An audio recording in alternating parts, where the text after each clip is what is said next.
statutas pro meritus sum, serra et impia offendite sum. As faces de Belmes, o chão que chora almas. No coração da província de Jaén, aninhado entre colinas silenciosas e oliveiras antigas, está o vilarejo de Belmes de la Moraleda. Um lugar onde o tempo parece ter adormecido e o vento que atravessa suas vielas estreitas carrega murmúrios de algo que não quer ser esquecido. Ali, escondida entre casas simples de paredes esbranquiçadas pelo sol, erguia-se uma moradia aparentemente comum. Não havia nada de notável em sua fachada. Era apenas mais uma construção anônima, de concreto humilde e janelas sempre entreabertas. Mas o mal raramente escolhe palácios para se manifestar. Na tarde sufocante de um agosto particularmente denso, em 1971, Maria Gomes Câmara, a dona da casa, cuidava da cozinha quando sentiu que algo ao seu redor havia mudado. O ar parecia mais pesado, como se a atmosfera ali dentro estivesse presa sob uma lâmina invisível. Um silêncio estranho que nem os sons rotineiros conseguiam romper tomou conta do ambiente. Ao baixar os olhos, buscando o pano de chão que havia deixado cair, ela viu aquilo. No cimento cinzento, até então sem marcas, começava a emergir lentamente a figura de um rosto humano. Não era uma ilusão de ótica, nem uma sombra passageira. Era real. Gradualmente, como se empurrado por forças que vinham debaixo da terra, o semblante tomava forma. Olhos fundos e escuros, nariz afinado, boca entreaberta num gesto de dor contida. Não era uma pintura. Não era sujeira. Não havia rachaduras ou vazamentos que justificassem aquilo. Era como se o próprio chão tivesse sido gravado com a imagem de alguém que nunca deveria ter sido esquecido. O rosto não parecia inerte. Havia nele uma intensidade muda, um desespero sufocado, como se estivesse congelado num momento eterno de agonia. Não era uma mancha qualquer. Era um grito petrificado, um aviso estampado no concreto. E ali, naquele instante, sem compreender o que havia diante de si, Maria percebeu que algo profundo e invisível havia despertado e que sua casa jamais voltaria a ser a mesma. Tomada por um pavor que crescia como uma sombra dentro do peito, Maria tentou se livrar da imagem com os meios que conhecia. Munida de sabão, esfregões e escovas de aço, ela raspou com força o chão, como se quisesse apagar não apenas a figura, mas a sensação incômoda de estar sendo observada. Quando os produtos domésticos falharam, ela recorreu a soluções mais agressivas. Lixívia, solventes, até ácido. Nada parecia afetar a forma impressa no concreto. Desesperada, ela chegou a usar fogo numa tentativa extrema de queimar o que quer que fosse aquilo. Mas a imagem não se desfez. Não borrou. Não se moveu. Apenas permaneceu ali, imóvel, intacta, como se o próprio chão se recusasse a esquecê-la. Era como se a casa tivesse engolido a essência de alguém. E agora, regurgitasse fragmentos de uma alma presa entre mundos. O marido de Maria, inicialmente cético, passou a levar a situação mais a sério quando viu com os próprios olhos a nitidez e a resistência daquela figura. Sem saber como explicar o fenômeno, mas convencido de que algo não estava certo, decidiu arrancar todo o segmento de piso onde o rosto havia surgido. O cimento foi retirado com martelo e talhadeira, exposto até o solo nu. Uma nova camada foi cuidadosamente aplicada, lisa, fresca, limpa. Por alguns dias o ar dentro da casa pareceu mais leve. Os ruídos voltaram ao normal. O chão estava silencioso. E tanto Maria quanto o marido acreditaram que tudo havia terminado. Mas a tranquilidade foi apenas uma pausa entre dois abismos. O silêncio que se instalou não era de paz. Era o tipo de silêncio que antecede a tempestade. E quando ela veio, veio mais profunda, mais escura e infinitamente mais perturbadora. O retorno das caras. O que parecia ser um evento isolado logo se revelou apenas o prenúncio de algo muito maior e mais aterrador. Nas semanas seguintes, como se o próprio chão estivesse vivo, clamando por algo oculto sob sua superfície, novas faces começaram a emergir. Uma após outra, elas brotavam do cimento como feridas pulsantes, incapazes de cicatrizar. Esses rostos não tinham idade definida. Alguns eram de homens marcados pelo sofrimento, Outros, de mulheres com olhos fundos e expressões desoladas. Crianças também apareciam, com feições de quem carregava um medo antigo demais para ser compreendido. Havia nos semblantes uma variedade de emoções sombrias, gritos silenciosos, lágrimas cristalizadas no concreto, e até sorrisos distorcidos que pareciam zombar daqueles que ousavam encará-los. Cada face surgia de forma caótica, sem qualquer padrão ou lógica. Elas não respeitavam espaço, tamanho ou posição. Era como se fantasmas desesperados estivessem presos naquele piso, tentando se comunicar, ou talvez alertar sobre algo terrível, mas sem nunca conseguir ultrapassar a barreira fria do concreto que os mantinha reféns. E assim o chão da cozinha transformou-se numa galeria macabra, uma exposição silenciosa e imutável das dores, lamentos e enigmas de almas que pareciam condenadas a permanecer ali para sempre. A notícia se espalhou como um incêndio alimentado por sussurros. Em poucos dias, o que era apenas um mistério doméstico passou a ser o centro de um furor que tomaria conta de toda a região. O pequeno vilarejo de Belmes, acostumado à monotonia de dias iguais e noites silenciosas, foi invadido por uma maré humana composta por todo tipo de gente. Devotos aterrorizados, céticos armados de argumentos, jornalistas famintos por manchetes e estudiosos intrigados com o inexplicável. Carros e caminhonetes se acumulavam nas ruas estreitas como formigas em torno de uma carcaça. A cada dia, mais visitantes chegavam, atravessando quilômetros apenas para ver de perto o chão que parecia cuspir almas. Uns tocavam o piso em reverência. Outros o analisavam com lanternas e instrumentos. Havia quem rezasse. Havia quem debochasse. Mas ninguém saía de lá indiferente. Enquanto isso, Maria, exausta, emocionalmente devastada e cercada por olhos e câmeras, implorava por respostas. Ou por libertação. Sua casa, antes refúgio familiar, havia se transformado em um circo macabro, onde o espanto era o espetáculo principal. O que começou como medo deu lugar à angústia de estar prisioneira de algo que nem ela, nem ninguém, conseguia explicar. A pressão pública obrigou as autoridades locais a intervir. A própria prefeitura determinou o isolamento da residência. Técnicos e representantes do governo lacraram a cozinha onde os rostos surgiam, proibindo qualquer acesso enquanto conduziam investigações formais, sob vigilância constante. Durante semanas, o cômodo permaneceu fechado, mergulhado no mais absoluto silêncio, enquanto lá fora, o mundo especulava, e o terror amadurecia por trás das paredes. O perigo sob os pés. Mas o verdadeiro horror ainda não havia mostrado sua face por completo. O que já era insólito se tornou aterrador quando os moradores perceberam que as imagens no chão não permaneciam estáticas. Elas pulsavam, mudavam, evoluíam. Com o passar dos dias, os rostos impressos no concreto pareciam ganhar vida de forma lenta e inquietante. O que na primeira noite era apenas um semblante neutro, ao amanhecer já exibia uma expressão de angústia. Alguns olhos, antes imóveis, agora se reviravam nas órbitas de pedra, como se perseguissem silenciosamente quem cruzasse o cômodo. Bocas antes semicerradas tornavam-se abismos escancarados, congeladas no instante de um grito que ninguém conseguia ouvir. Narizes sumiam por completo. Testas enrugavam-se em sofrimento. Algumas faces passavam por um processo de degradação que parecia imitar a própria decomposição humana, com contornos que se desfaziam, olhos que escorriam como lágrimas sólidas e bocas que derretiam em expressões grotescas.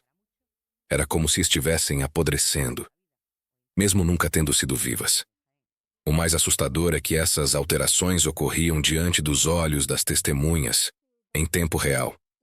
Algumas pessoas relataram ver os rostos contorcendo-se lentamente enquanto estavam na sala, como se os traços fossem moldados por mãos invisíveis vindas do subsolo.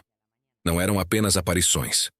Eram entidades presas em um eterno processo de sofrimento e metamorfose. Outros afirmavam que, ao encarar as figuras por muito tempo, começavam a sentir náuseas, formigamentos na nuca e uma sensação opressiva, como se algo os estivesse observando de volta. Algo antigo, inteligente e profundamente hostil. Aquilo já não era mais apenas um fenômeno inexplicável. Era uma presença. Um terror encarnado no concreto. E cada movimento dessas faces parecia trazer um aviso não dito, um pedido mudo, ou talvez uma maldição sendo lentamente sussurrada sob os pés de todos. A ciência diante do sobrenatural. A repercussão do caso logo ultrapassou os limites da Espanha, chamando a atenção de autoridades internacionais no campo do inexplicável. Entre os que responderam ao chamado estavam dois dos mais renomados parapsicólogos da Europa, o alemão Hans Bender e o espanhol Germán de Argumosa. Ambos possuíam carreiras marcadas por rigor científico e pela investigação de fenômenos tidos como impossíveis, e o que encontraram em Belmes os desafiaria até o fim da vida. Determinados a aplicar um protocolo técnico e imparcial, lacraram completamente o cômodo das manifestações, utilizando selos oficiais e métodos que garantiam que ninguém pudesse entrar sem deixar rastros. Todas as portas e janelas foram vedadas, as chaves guardadas sob vigilância, e a casa, uma vez novamente envolta em silêncio, passou semanas entregue à escuridão. Durante esse período, nenhum ser humano teve acesso à cozinha. Nenhum passo ecoou sobre o cimento. Nenhuma ferramenta foi empunhada. E ainda assim, quando os selos foram rompidos e a porta finalmente se abriu, o que viram lá dentro deixou até os mais céticos em estado de choque. Novas faces haviam surgido, mais nítidas, mais profundas, mais desesperadas. Esses novos semblantes não apenas diferiam dos anteriores, eles pareciam continuar uma história. Alguns carregavam traços de envelhecimento, outros, marcas que antes não existiam, olhos lacrimejantes, feridas nos lábios, cicatrizes que atravessavam os rostos como se tivessem sido causadas por instrumentos invisíveis. As câmeras que registraram aquele momento capturaram imagens que até hoje permanecem entre as mais perturbadoras do estudo parapsicológico. Esses registros, publicados em jornais da época e inseridos em documentários investigativos, se tornaram provas visuais indiscutíveis de que algo estava acontecendo. Algo que escapava da lógica, da ciência e da razão. E ali, no centro daquela cozinha, em meio ao concreto manchado, os rostos permanecem, silenciosos, presos, atentos, como se estivessem esperando por algo, ou por alguém. A maldição escondida. Diante do inexplicável e pressionados por relatos cada vez mais perturbadores, os investigadores decidiram aprofundar sua busca, desta vez, debaixo da superfície. Armados com picaretas, pás e sensores de solo, iniciaram escavações diretamente no piso da cozinha, no exato ponto onde os rostos mais nítidos haviam surgido. O que encontraram nas primeiras horas não foi apenas terra ou rochas, mas sim a confirmação de um segredo antigo demais para ser apagado. A poucos metros de profundidade, o horror começou a emergir em camadas. Ossos humanos, muitos ossos, começaram a ser desenterrados. Havia fragmentos de costelas partidas, vértebras ainda unidas pelo tempo, crânios rachados em silêncio, mandíbulas deformadas e dentes espalhados como pequenas testemunhas mudas de um passado enterrado às pressas. Mas o que congelou o sangue de todos ali presentes foi a descoberta de ossos infantis. Pequenos demais, leves demais, e com uma frequência assustadora. Não existia em nenhum registro oficial da cidade qualquer menção a um cemitério naquele terreno. Nenhum mapa indicava sepulturas, batalhas ou desastres no local. Era como se aquelas ossadas estivessem ali por vontade própria, escondidas por mãos que jamais quiseram que fossem descobertas. A descoberta abriu espaço para novas teorias. Maria, já profundamente abalada, acreditava que aquelas almas buscavam redenção, ou talvez apenas queriam ser ouvidas. Em suas palavras, eles não gritam por vingança, eles gritam por libertação. Por outro lado, líderes religiosos da região viram naquilo um sinal ainda mais sinistro. Para eles, aquele chão não era apenas um cemitério profano, mas um ponto de ruptura entre dois mundos. Um vórtice onde a dor dos que morreram injustamente ainda ecoava, vibrando como uma ferida espiritual aberta. Um tipo de purgatório que, por alguma razão desconhecida, havia se manifestado naquele lar, transformando-o num altar de tormento preso entre o mundo dos vivos e o abismo dos esquecidos. E assim, o que antes era apenas um sobrado comum, passou a ser visto por muitos como um portal indesejado, um santuário do sofrimento, um lugar onde a terra se recusa a esquecer. A casa que o tempo não consegue enterrar. Com a morte de Maria Gomes Câmara, em 2004, muitos acreditaram que o fenômeno chegaria ao fim, como se sua presença estivesse, de algum modo, ligada ao despertar das entidades. E por um breve período, o silêncio voltou a habitar os cômodos do sobrado. Mas esse silêncio não significava paz. Era o tipo de quietude que apenas antecede algo mais profundo, mais denso, algo que jamais foi embora. As manifestações tornaram-se mais sutis, mais espaçadas, porém jamais cessaram, como um eco distante de dor, ainda impregnado nas fundações da casa. O imóvel, agora considerado um dos locais mais assombrados da Europa, foi transformado em ponto turístico, atraindo curiosos, crentes, estudiosos e caçadores de fantasmas. Mas, para os moradores de Belmes, ele permanece como um lugar que deve ser evitado, especialmente quando o sol se põe. Ao cair da noite, a casa muda. Seu interior parece mais frio, mesmo nos dias quentes de verão. A madeira do teto estala como se algo se movesse por entre as vigas. E o chão ainda parece respirar. Muitos afirmam ouvir sussurros abafados vindos do concreto.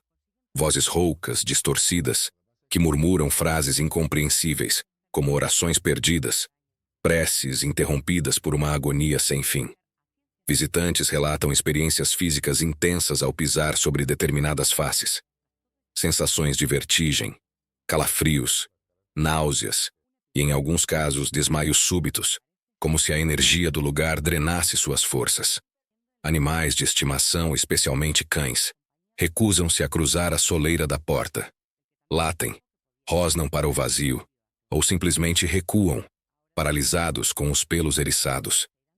Crianças pequenas, ao se aproximarem da antiga cozinha, começam a chorar sem explicação. Algumas apontam para o chão e dizem ver pessoas deitadas dentro da parede, ou rostos olhando debaixo da casa. Pais assustados já interromperam visitas guiadas às pressas, carregando os filhos nos braços em meio ao pânico. Para os moradores mais antigos de Belmes, a explicação é clara. A casa jamais quis ser reaberta. O que está ali permanece à espreita. Quieto, mas consciente. E enquanto houver quem ouse pisar naquele solo, o chão continuará respondendo. Um aviso gravado no cimento. Passaram-se mais de 5 décadas desde que a primeira face emergiu do chão em agonia silenciosa. Ainda hoje, as chamadas faces de Belmes continuam sendo um dos fenômenos paranormais mais estudados e, paradoxalmente, mais indecifráveis de que se tem registro. Centenas de especialistas já tentaram encontrar uma explicação. Cientistas aplicaram reagentes, mapearam variações térmicas, usaram luz ultravioleta e escâneres de profundidade. Nenhum resultado foi conclusivo. Nenhuma teoria foi capaz de refutar o mistério por completo. Céticos insistem em truques com materiais químicos ou ilusões psicológicas. Mas nenhuma fórmula explica o fato de que os rostos continuam surgindo, mudando, evoluindo com o tempo. Eles não apenas aparecem, eles observam, eles testemunham, eles resistem. A tinta nunca foi encontrada. Os traços, mesmo apagados ou escavados, voltam, como se estivessem impregnados no próprio espírito do lugar. E cada novo visitante leva consigo não apenas uma história para contar, mas também uma sensação de que algo ali permaneceu alerta e ciente de sua presença. Para muitos moradores de Belmes, o que habita aquela casa não está limitado a regras humanas. Alguns acreditam que as entidades ali presas não pertencem a este mundo. Outros vão além e afirmam que as expressões que aparecem no cimento não são de mortos, mas de consciências em suspensão. Espíritos que jamais cruzaram o limiar da morte por completo. Almas interrompidas, vidas aprisionadas no instante da dor. Fragmentos que se recusam a partir, ou que foram impedidos de fazê-lo. Talvez por isso os rostos não envelhecem nem desaparecem. Talvez por isso continuam surgindo noite após noite, década após década. Porque no fundo talvez essas almas jamais morreram de verdade.